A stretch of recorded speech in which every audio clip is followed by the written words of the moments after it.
Right. Hello, my name is Matthew Benson. I'm a junior social work major at Mercy College, and I'm also a member of the Envisage club at Mercy College. It is the Environmental Sustainability and Justice League. What we're really concentrating on and focusing on is different kinds of environmental sustainability, and what we're doing right now is actually cooking with a biogas stovetop. What this flame is pretty much made up of is methane, which comes straight from the cafeteria. It was ground up and then put into our digester. The digester takes the organic material and then puts it into two different compounds. You have a very natural fertilizer as well as methane gas, which can be used for cooking. We have it in this bag. This gets inflated and also can last for about an hour's worth of cooking. Yeah, it's completely self-sustainable. All the garbage that you would have, all the organic material that you would have, or even feces, you can use and turn into fertilizer and gas for cooking. So, completely safe. We're demonstrating this in the school library. So, yeah. From food to feces, back to food. Exactly, with no waste involved. And now I pretty much finished cooking a while ago because the fire's quite hot. But anyone wants to, just like a cooking show, there you go. It's like a communion wafer. Have Mustafa. Yeah, they're real eggs, and they are actually quite tasty. And so the basic outline is you've got your power from this solar chargeable backup battery that people use to recharge their cars and jumpstart, going through a biogas pump that the Chinese sell for this, and a Pusheen biogas stove, dedicated biogas stove, nice clean blue flame, and a Pusheen bag that's storing the biogas. It's almost empty now, but there it is. And what do you think, Mustafa? Well, I'm curious to see the other parts of it, which is the actual digester. The digester. So so this is a process that actually you can do this on the cycle is pretty quick on this, right? In terms of from waste to gas, the turnaround. Yep. Once you get the digester going, it's fully functional. The waste that you put in becomes fuel in 24 hours. In 24 hours. 24 hours once it's going good. At body temperature. That's the thing we've been missing here at Mercy. Do you have formulas on how much food is required for length of time, gas? In other words, you get 10 minutes of gas for an hour's worth of digestion? Or is there a rough formula? He can show. Yes, there is. You have. Go ahead, Matthew. Tell them what the formula is. Here you go. This is our incinerator. Is that That's right? the incinerator. Yep. Okay. It's grinds up all the food and organic material. If you fill this bucket up, it's enough for 2 hours. 2 hours of cooking. And this usually gets filled up approximately the organic material that a family of four would make a day. So you take the material that comes out of here and put it into the biodigester. Yep. Grind it up nice and fine so that it goes through the process quicker. And within a day, it actually turns it into gas. Yep. Well, it's about 3 weeks for the startup. But 3 weeks to start up just to get the colony going. The bacteria. And then it's a daily So process. bacteria. Where do you get the bacteria from? Bacteria grows itself, just like You got to get them from somewhere. They're not going to grow on the food. Okay. So either use horse manure, cow manure, or human manure. Your baby's diaper wastes, if you like. Pond muck from 145 Palisades Duck Pond. Any source of anaerobic bacteria that's in any animal's gut.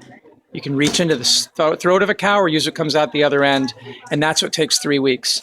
And then once it's colonized, then you feed it every day. So you always have a certain level of material already in the biodigester that's got the organisms in there that's doing what it needs to do, so that when you put in new stuff, they replicate themselves, and they whatever, right. And when you start a new digester, you don't have to get more inoculant. You can use the liquid fertilizer that comes from your existing digester to start a second digester.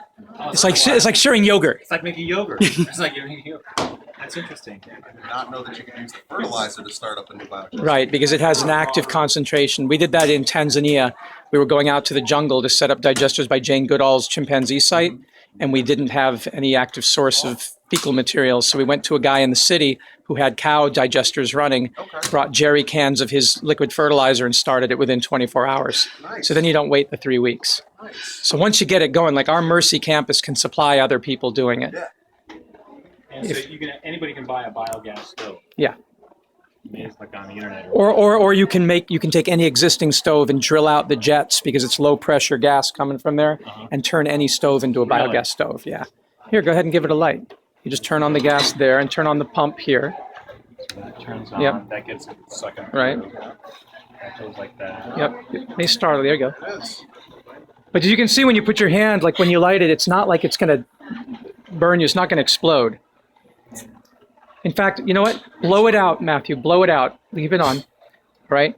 Wait until you can smell it a bit. And you're like, oh, somebody left the gas on. And then light it. And bring your lighter down until it ignites. You'll see it's a very safe flame. It doesn't smell, right? It does. It should. A little bit. But It should this now. Is a little more of an open area, so you might get rid of But it smells. It's the natural Yeah. smell of Yeah, the it's gas not- itself. Right. There's nothing in it to make Right. it, That's the natural smell. Now, light from the top down slowly, and then when it ignites, you'll move your hand away, but it's not going to burn you.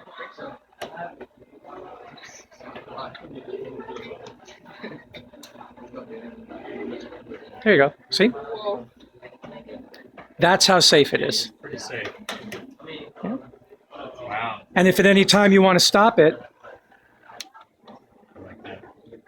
or unplug it, or unplug it or take the gas out. I mean, it's very easy to stop. The gas from becoming a right. problem. And show him Matthew while the last piece of video is on. Just if you release it there, that you can light it down there and how safe it is.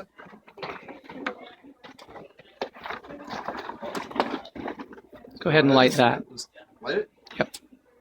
There you go. It's kind of burning the plastic. Yeah, It's that- tiny bit. It happens. That's That's just because of the limit plastic. danger. Yeah, you know what I mean. So if you want to make it a little safer, if you wanted to actually hold this around and light it, you could just have So the metal is top. it methane? It is methane. Methane. It is truly natural gas. It's a mix of 60% methane and 40% carbon dioxide, and that's why it's so safe. Carbon dioxide is a flame extinguisher. The methane is flammable. The mix together makes it have a very slow flame tip, so it cannot backflash or ignite, and that's why you can light it right there. So the one piece, though, the gas, the actual gas created, the biogas generator, is that expensive? I mean, It's free. you don't have.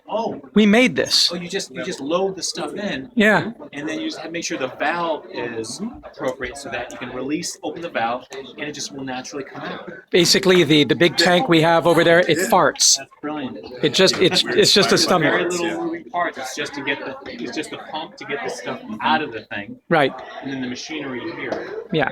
Which is basically a regular stove that just had the. If you turn this upside down, you can see that it's just a regular stove. Oh, okay. These will fall off. It's just that it's all all open here. There's no restrictor, Right. Yeah. and so that's it. It's this tube is just an open tube going to an open tube. There is nothing else. Once the waste, the human waste, the natural waste is turned into gas, do you have what's left of it? What does it look like, and how do you get rid of it? And It's what is a it exactly? it's a liquid compost. It's a liquid compost. It looks like compost tea from a worm bin. It's just like coffee, a brown liquid. and it can no longer generate gas. It's done. It's depleted. Right. And then what do you do with it? You just put it You in. add more organic material. Doesn't it build up and you have to empty it out eventually? We put it in the tower garden in Mahoney Hall for vertical aeroponics and hydroponics to grow new food. So it's okay. So it can still be used. You can still go into Oh into yeah, soil. no, it is better than so. We don't use soil. Like what do we have next to the We have, digester? next to it, we have actually a bunch of plants growing that are in nothing but sand that we got from the Hudson River, just using the fertilizer, the liquid. We're able to sustain life. So its methane gas potential is depleted, Right. but its usability, its viability is not depleted. You can actually take it and use it. Yeah, it's a liquid fertilizer that is nutrient rich, nitrogen rich. That's it's So wonderful. There is no real waste, so to speak, in Right. this system. There's no waste. It's Yep. amazing. It's Thank you very much. eggs using- Oh, I thought you guys were doing an interview with them. We're just trying to document it so more people can see it. And What they do? Well, since I've learned